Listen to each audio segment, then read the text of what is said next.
Hello ಮಕ್ಕಳೇ, welcome back to my channel. ಇವತ್ತಿನ ವಿಡಿಯೋದಲ್ಲಿ ನಾವು 5ನೇ ತರಗತಿಯ ಕನ್ನಡ ಪುಸ್ತಕವಾದ ಸಿರಿಕನ್ನಡ ಭಾಗ 2 ಈ ಪುಸ್ತಕದಲ್ಲಿನ ಪಂಜರ ಶಾಲೆ ಪಾಠ. ಈ ಪಾಠದ ಎಲ್ಲ ಪ್ರಶ್ನೋತ್ತರಗಳು ಹಾಗೂ ಭಾಷಾಭ್ಯಾಸಗಳನ್ನು ನಾವು ಇವತ್ತು ನೋಡೋಣ ಮಕ್ಕಳೇ. ಕೃತಿಕಾರ ಪರಿಚಯವನ್ನು ನಾವು ಮೊದಲಿಗೆ ಮಾಡಿಕೊಳ್ಳೋಣ. ಕೃತಿಕಾರರು BV ಕಾರಂತ್ ಅವರು. ಓಕೆ, ಕೃತಿಕಾರರು BV ಕಾರಂತ್ ಅವರು. ಇವರು ಹುಟ್ಟಿದಂತಹ ಕಾಲ ಸಾಲಿವಾಹನ ಶಕೆ 1928. ಓಕೆ, 1928. ನಿಮಗೆ ಈಸಿಯಾಗಿ ಅರ್ಥ ಆಗಲಿ ಅಂತ ನೋಡಿ ನಾನು ಇಂಗ್ಲೀಷ್ನಲ್ಲಿ ಕೂಡ ಇಲ್ಲಿ ಬರೆದಿದ್ದೀನಿ ಮಕ್ಕಳೇ. ಇವರು ಹುಟ್ಟಿದಂತಹ ಸ್ಥಳ ಮಂಚಿ ಗ್ರಾಮ. ಓಕೆ, ಮಂಚಿ ಗ್ರಾಮ ಇದು ಎಲ್ಲಿದೆ ಅಂದರೆ ಬಂಟ್ವಾಳ. ಓಕೆ, ಬಂಟ್ವಾಳ ತಾಲೂಕಿನ ದಕ್ಷಿಣ ಕನ್ನಡ ಜಿಲ್ಲೆಯಲ್ಲಿ ಇದೆ ಮಕ್ಕಳೇ. ತಂದೆ ಬಾಬುಕೋಡಿ ನಾರಾಯಣಪ್ಪಯ್ಯ. ಓಕೆ, ಇವರ ತಂದೆಯ ಹೆಸರು ಬಾಬುಕೋಡಿ ನಾರಾಯಣಪ್ಪಯ್ಯ. ತಾಯಿ ಲಕ್ಷ್ಮಮ್ಮ. ನಾಟಕಗಳು ಈಡಿಪಸ್. ಓಕೆ, ಈಡಿಪಸ್, ಪಂಜರ ಶಾಲೆ, ಗೋಕುಲ, ನಿರ್ಗಮನ, ಸತ್ತವರ ನೆರಳು, ಜೋಕುಮಾರಸ್ವಾಮಿ. ಓಕೆ, ಇವರು ಬರೆದಂತಹ ಎಲ್ಲ ನಾಟಕಗಳು ಮಕ್ಕಳೇ. ಇವರಿಗೆ ಲಭಿಸಿದಂತಹ ಪ್ರಶಸ್ತಿಗಳು ಯಾವುವು ಅಂದರೆ ಪದ್ಮಶ್ರೀ ಪ್ರಶಸ್ತಿ, ಕಾಳಿದಾಸ ಸಮ್ಮಾನ, ಸಂಗೀತ ನಾಟಕ ಅಕಾಡೆಮಿ ಪ್ರಶಸ್ತಿ ಮತ್ತು ಗುಬ್ಬಿ ವೀರಣ್ಣ ಪ್ರಶಸ್ತಿಗಳು ಇವರಿಗೆ ಲಭಿಸಿವೆ. ಓಕೆ, ಇವಾಗ ಅಭ್ಯಾಸವನ್ನು ನೋಡೋಣ ಮಕ್ಕಳೇ. ಅಭ್ಯಾಸ, ಅದರಲ್ಲಿ ಮುಖ್ಯ ಪ್ರಶ್ನೆ ಕೆಳಗಿನ ಪ್ರಶ್ನೆಗಳಿಗೆ ಉತ್ತರಿಸಿ ಅಂತ ಇದೆ ಮಕ್ಕಳೇ. ಓಕೆ, ಅದರಲ್ಲಿ ಪ್ರಶ್ನೆ 1, ಗಿಳಿಮರಿಯು ಏನನ್ನು ತಿನ್ನಲು ತನ್ನ ಬಳಗವನ್ನ ಕರೆಯಿತು? ಓಕೆ, ಗಿಳಿಮರಿಯು ಏನನ್ನು ತಿನ್ನಲು ತನ್ನ ಬಳಗವನ್ನ ಕರೆಯಿತು? ಉತ್ತರ, ಗಿಳಿಮರಿಯು ಮಧುಫಲವನ್ನ ತಿನ್ನಲು ತನ್ನ ಬಳಗವನ್ನ ಕರೆಯಿತು. ಏನನ್ನು ತಿನ್ನಲು? ಮಧುಫಲ. ನೋಡಿ, ಇಲ್ಲಿ ಏನನ್ನು ಅಂತ ಇದೆ ಅಲ್ಲ ಮಕ್ಕಳೇ, ಇಲ್ಲಿ ನೀವು ಮಧುಫಲವನ್ನು ಅಂತ ಬರೆದ್ರೆ ನಿಮ್ಮ ಇದು ಉತ್ತರ ಪೂರ್ತಿ ಆಗುತ್ತೆ. ಯಾಕಂದರೆ ಮಕ್ಕಳೇ, ಕನ್ನಡ ಮೀಡಿಯಮ್ ಆಗಿದ್ದರೆ ಸ್ವಲ್ಪ ನಿಮಗೆ ಈಸಿ ಅನ್ನಿಸ್ಬೋದು ಕನ್ನಡ. ಆದರೆ ನೀವು ಇಂಗ್ಲೀಷ್ ಮೀಡಿಯಮ್ ಆಗಿದ್ದರೆ ನಿಮಗೆ ಸ್ವಲ್ಪ ಕನ್ನಡ ಕಷ್ಟ ಅಂತ ಅನಿಸುತ್ತೆ. ಸೊ ಹಾಗಾಗಿಬಿಟ್ಟು ಸ್ವಲ್ಪ ನಾನು ಟ್ರಿಕ್ಸ್ ಕೂಡ ನಾನು ನಿಮಗೆ ಹೇಳ್ಕೊಡ್ತೀನಿ. ನೋಡಿ, ಇಲ್ಲಿ ಗಿಳಿಮರಿಯು ಏನನ್ನು ಅಂತ ಇದೆಯಲ್ಲ, ಇದನ್ನು ರಿಪ್ಲೇಸ್ ಮಾಡಿಬಿಟ್ಟು ಮಧುಫಲವನ್ನು. ಓಕೆ, ಇದನ್ನು ವರ್ಡನ್ನು ಆ್ಯಡ್ ಮಾಡಿದ್ರೆ ನೋಡಿ, ಇಲ್ಲಿ ತಿನ್ನಲು ತನ್ನ ಬಳಗವನ್ನು ಕರೆಯಿತು. ತಿನ್ನಲು ತನ್ನ ಬಳಗವನ್ನ ಕರೆಯಿತು ಅಲ್ವಾ ಮಕ್ಕಳೇ?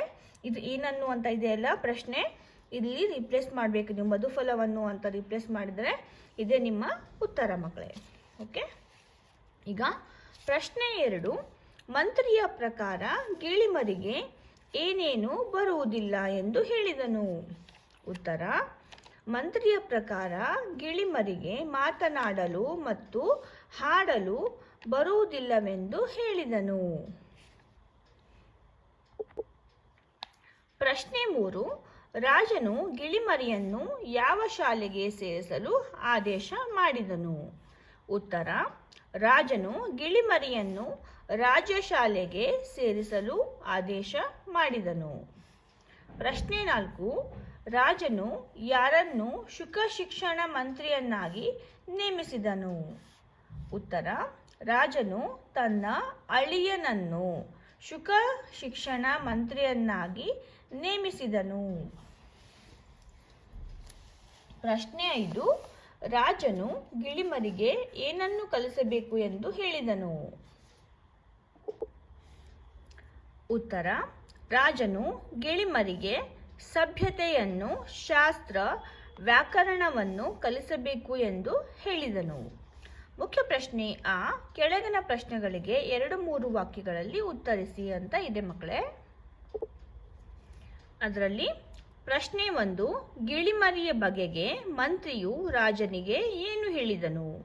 ಉತ್ತರ, ಗಿಳಿಮರಿಯ ಬಗೆಗೆ ಮಂತ್ರಿಯು ಇದೊಂದು ಅರಣ್ಯವಾಸಿ, ನಿರಕ್ಷರ ಕುಕ್ಷಿ, ತೀರಾ ಅಸಂಸ್ಕೃತ, ಸಂಗೀತವಿಲ್ಲ, ನೃತ್ಯವಿಲ್ಲ, ಗದ್ಯ ಪದ್ಯದ ಭೇದ ಗೊತ್ತಿಲ್ಲ, 1-2ರ ಮಗ್ಗಿ ಕೂಡ ಬರೋದಿಲ್ಲ, ಇದಕ್ಕೆ ಬರೋದು ಒಂದೇ, ಗಿಡ ಮರ ಹತ್ತಿ ಕೊಂಬೆ ಮುರಿದು ಹಣ್ಣು ತಿನ್ನೋದು, ಉದುರಿಸೋದು ಎಂದು ರಾಜನಿಗೆ ಹೇಳಿದನು.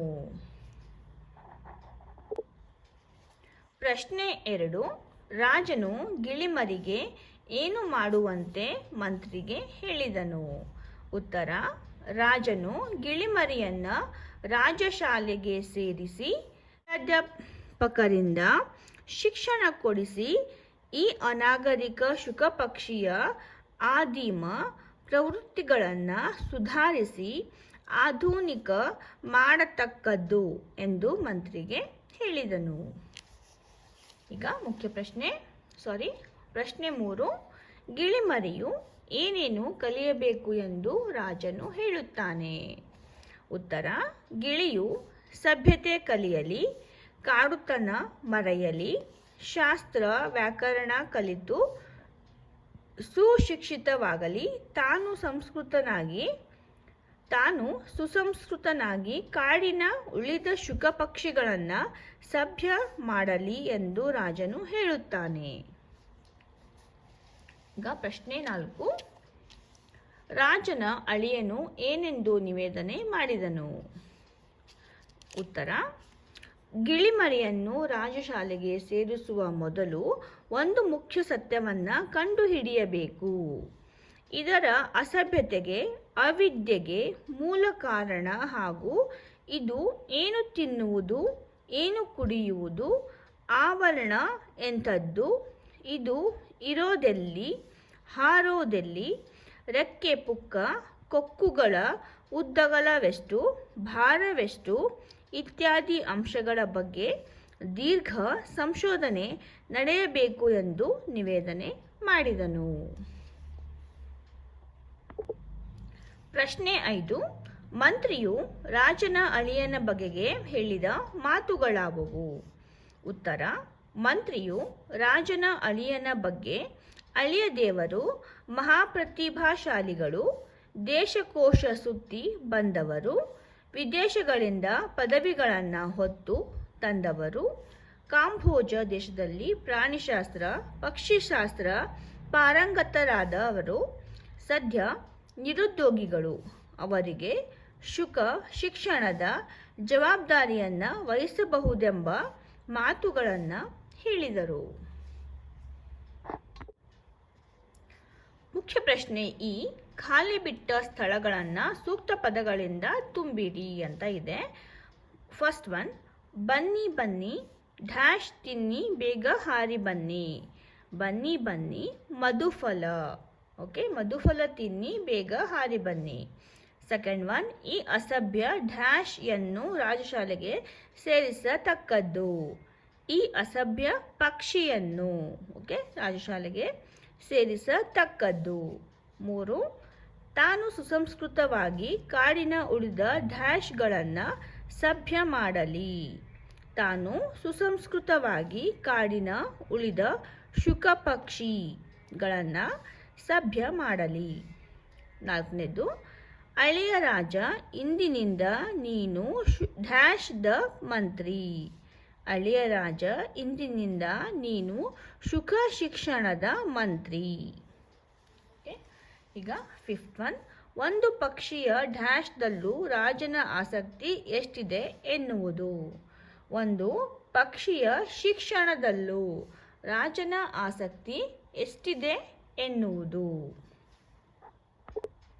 ಈಗ ವ್ಯಾಕರಣ ಮಾಹಿತಿಯಲ್ಲಿ ಭಾಷಾಭ್ಯಾಸಗಳನ್ನು ನೋಡೋಣ. ಅದರಲ್ಲಿ ಮುಖ್ಯ ಪ್ರಶ್ನೆ 1: ಈ ಕೆಳಗಿನ ಪ್ರಶ್ನೆಗಳಿಗೆ ಉತ್ತರಿಸಿ ಅಂತ ಇದೆ. ಪ್ರಶ್ನೆ 1: ಪ್ರತ್ಯಯಗಳು ಎಂದರೇನು?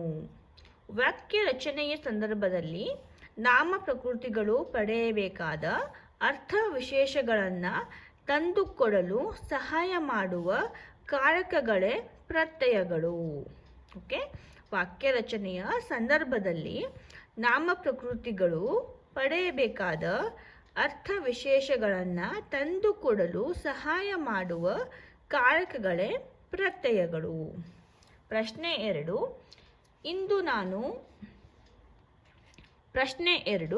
ಇಂದ, ನಾನು, ಅಲ್ಲಿ, ಬೇಗ, ಗೆ ಇವುಗಳಲ್ಲಿ ಪ್ರತ್ಯಯಗಳನ್ನು ಆರಿಸಿ ಬರೆಯಿರಿ. ನೋಡಿ, ಇಲ್ಲಿ ಇಂದ ನಾನೆಲ್ಲ ಬರ್ಕೊಂಡಿದ್ದೀನಿ ಮಕ್ಕಳೇ. ಇಲ್ಲಿ ಇದರಲ್ಲಿ ಇಂದ ಇದು ಪ್ರತ್ಯಯ, ಅಲ್ಲಿ ಇದು ಕೂಡ ಪ್ರತ್ಯಯ ಮತ್ತು ಗೆ. ನೋಡಿ ಇಲ್ಲಿ ಇಂದ, ಅಲ್ಲಿ ಮತ್ತು ಗೆ ಇವು 3 ಪ್ರತ್ಯಯಗಳು. ಓಕೆ, ಮತ್ತು ಬೇಗ ಮತ್ತು ನಾನು ಇವೆರಡು ಪ್ರತ್ಯಯಗಳು ಅಲ್ಲ. ಓಕೆ, ಈಗ ಪ್ರಶ್ನೆ 3. ಮನೆ, ಕಲ್ಲನ್ನು, ನೆಲ, ಹೊಲ, ಶಾಲೆಯಲ್ಲಿ ಇವುಗಳಲ್ಲಿ ನಾಮ ಪ್ರಕೃತಿಗಳನ್ನು ಆರಿಸಿ ಬರೆಯಿರಿ ಅಂತ ಇದೆ ಮಕ್ಕಳೇ. ನೋಡಿ ಇಲ್ಲಿ ಮನೆ ಇದು ನಾಮ ಪ್ರಕೃತಿ, ನೆಲ ಮತ್ತು ಹೊಲ. ಓಕೆ, ಮನೆ, ನೆಲ ಮತ್ತು ಹೊಲ ಇವು 3 ನಾಮ ಪ್ರಕೃತಿಗಳು. ಓಕೆ, ಮತ್ತು ಕಲ್ಲನ್ನು ಮತ್ತು ಶಾಲೆಯಲ್ಲಿ ಇವು ವಿಭಕ್ತಿ ಪ್ರತ್ಯಯಗಳು ಇವೆರಡು. ಓಕೆ, ಪ್ರಶ್ನೆ 4. ಉ, ಅನ್ನು, ಇಂದ, ಅಲ್ಲಿ ಈ ಪ್ರತ್ಯಯಗಳನ್ನು ಕೆಳಗಿನ ನಾಮ ಪ್ರಕೃತಿಗಳಿಗೆ ಮಾದರಿಯಂತೆ ಹಚ್ಚಿರಿ ಅಂತ ಇದೆ. ಮಾದರಿ ಮನೆ ಅಂತ ಕೊಟ್ಟಿದ್ದಾರೆ. ಮನೆ ಪ್ಲಸ್ ಉ. ಓಕೆ, ಮನೆ ಪ್ಲಸ್ ಅನ್ನು, ಮನೆ ಪ್ಲಸ್ ಇಂದ. ಓಕೆ, ಮನೆ ಪ್ಲಸ್ ಅಲ್ಲಿ. ಓಕೆ, ಈ ರೀತಿ ಬರ್ಕೊಂಡು ಮನೆ ಪ್ಲಸ್ ಉ ಮನೆಯು, ಮನೆ ಪ್ಲಸ್ ಅನ್ನು ಮನೆಯನ್ನು, ಮನೆ ಪ್ಲಸ್ ಇಂದ ಮನೆಯಿಂದ, ಮನೆ ಪ್ಲಸ್ ಅಲ್ಲಿ ಮನೆಯಲ್ಲಿ. ಓಕೆ, ಇದು ಮಾದರಿ ಕೊಟ್ಟಿದ್ದಾರೆ ಮಕ್ಕಳೇ ಅವರು. ಇದೇ ರೀತಿ ನಾವು ಮತ್ತೆ ಕೆಳಗಡೆ ಕೊಟ್ಟಿರುವಂತಹ ಅದನ್ನು ಇದೇ ರೀತಿ ಬರಬೇಕಾಗತ್ತೆ. ಇದರಲ್ಲಿ ನೋಡಿ ಫಸ್ಟ್ನೇದು ಶಾಲೆ ಅಂತ ಕೊಟ್ಟಿದ್ದಾರೆ ಮಕ್ಕಳೇ. ಶಾಲೆಯಲ್ಲಿ ನೋಡಿ ಇಲ್ಲಿ ಉ ಕೊಟ್ಟಿದ್ದಾರೆ. ನೋಡಿ ಇಲ್ಲಿ ಹೇಳ್ತೀನಿ ನಿಮಗೆ, ಉ ಶಾಲೆ ಪ್ಲಸ್ ಉ. ಓಕೆ, ಉ ಅಂತ ಇದೆಲ್ಲ ಬರ್ಕೊಳ್ಬೇಕು.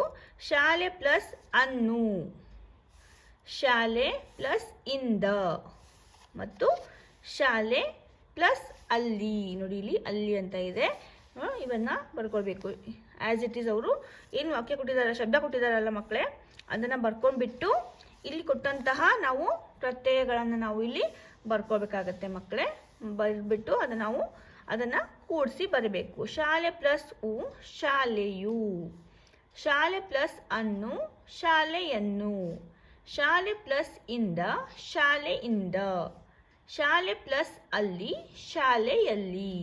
ಓಕೆ, ಅದೇ ರೀತಿ ನೋಡಿ ಇಲ್ಲಿ ಬಳೆ ಪ್ಲಸ್ ಉ ಬಳೆಯು, ಬಳೆ ಪ್ಲಸ್ ಅನ್ನು ಬಳೆಯನ್ನು, ಬಳೆ ಪ್ಲಸ್ ಇಂದ ಬಳೆಯಿಂದ, ಬಳೆ ಪ್ಲಸ್ ಅಲ್ಲಿ ಬಳೆಯಲ್ಲಿ. ಓಕೆ, ಈ ರೀತಿ ಬರಬೇಕಾಗತ್ತೆ ಮಕ್ಕಳೇ. ಈಗ ಹೂವು ಪ್ಲಸ್ ಉ ಹೂವು, ಹೂವು ಪ್ಲಸ್ ಅನ್ನು ಹೂವನ್ನು, ಹೂವು ಪ್ಲಸ್ ಇಂದ ಹೂವಿನಿಂದ, ಹೂವು ಪ್ಲಸ್ ಅಲ್ಲಿ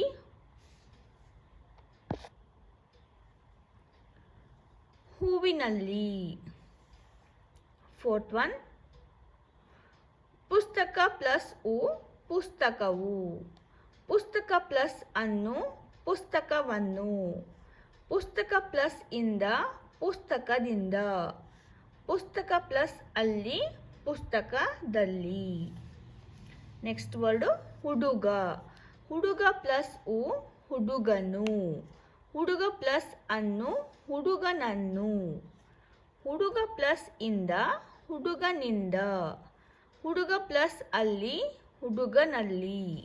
ಓಕೆ, 6ನೇದು ರೈತ ಪ್ಲಸ್ ಉ ರೈತನು, ರೈತ ಪ್ಲಸ್ ಅನ್ನು ರೈತನನ್ನು, ರೈತ ಪ್ಲಸ್ ಇಂದ ರೈತನಿಂದ, ರೈತ ಪ್ಲಸ್ ಅಲ್ಲಿ ರೈತನಲ್ಲಿ.